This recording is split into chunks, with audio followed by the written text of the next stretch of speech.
चंद्रपूर जिल्ह्याला लागून असलेल्या घुग्गुसमध्ये राष्ट्रवादी काँग्रेसच्या शहर अध्यक्षाची भर दिवसा तलवारीनं हत्या करण्यात आली। कारण होतं कोळशाच्या व्यवसायातल्या शत्रुत्वाचं। हे कोळसा माफिया बेकायदेशीर तस्करी तर करतातच, पण त्यांच्या कारनाम्यांमुळे गुन्हेगारीही वाढली आहे। अगर ये गैंग वार है, इनफैक्ट अभी जो केसेस हुए हैं लास्ट 3 महीने पहले एक अटेम्प्ट टू मर्डर का केस इसमें दाखिल हुआ था और उसी के जैसा का आपका कहना है कि उसी के विरोध में ये इस पर अटैक हुआ और इसकी डेथ हुआ, तो इसमें कनेक्शन है। अगर तो ये जो गैंग वार चालू है इनके ऊपर हम डेफिनेटली बहुत स्ट्रांग एक्शन लेने वाले हैं।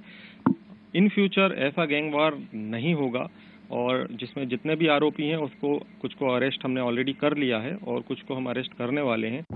चंद्रपूर जिल्ह्यात 40,000च्या वर अंडरग्राउंड आणि ओपन कास्ट खाणी आहेत। खाणीतला कोळसा नेताना यावर कोळसा माफियांची करडी नजर असते। या व्यवसायात अनेक गँग सक्रिय आहेत आणि यामुळे गुन्हेगारी वाढली आहे। लाखांची दलाली आणि प्रशासनाचं पाठबळ यामुळे चंद्रपूर जिल्ह्यात कोळसा माफियांनी उच्छाद मांडलाय।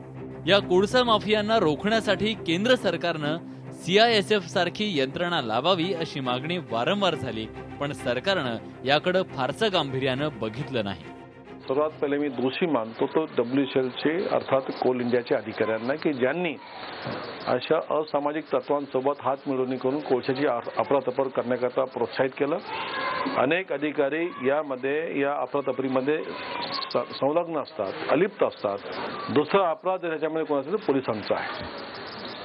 मी गेल्या फरवरी महिन्यापासून यवतमाळ आणि चंद्रपूर जिल्ह्यातील पोलीस अधिकाऱ्यांना पत्र लिहित आहे। WCLच्या कोल इंडिया पासून ते कोल मंत्र्यापर्यंत सगळ्यांना पत्र लिहिलं की आपल्या देशाची ही प्राकृतिक संपदा चोरी जात आहे, लुटल्या जात आहे, त्यामध्ये अफरातफर होत आहे। आपण या ठिकाणी CISF सारखे गार्ड एजन्सी लावली पाहिजे आणि गन गार्ड WCLचे त्या ठिकाणी विशेष फोर्स तयार करून त्या ठिकाणी उभं केलं पाहिजे। जो अधिकारी अशा माफियांवर कारवाई करण्याची हिम्मत दाखवतो त्या अधिकाऱ्याची बदली करण्यात येते। त्यामुळे माफिया आणि प्रशासन यांचं साटलोट तर नाही ना, अशी चर्चा आता सुरू झाली आहे। व्हिडिओ जर्नलिस्ट प्रशांत मोहिते आणि अनवर शेखसह प्रशांत कोरटकर, IBN लोकमत, चंद्रपूर।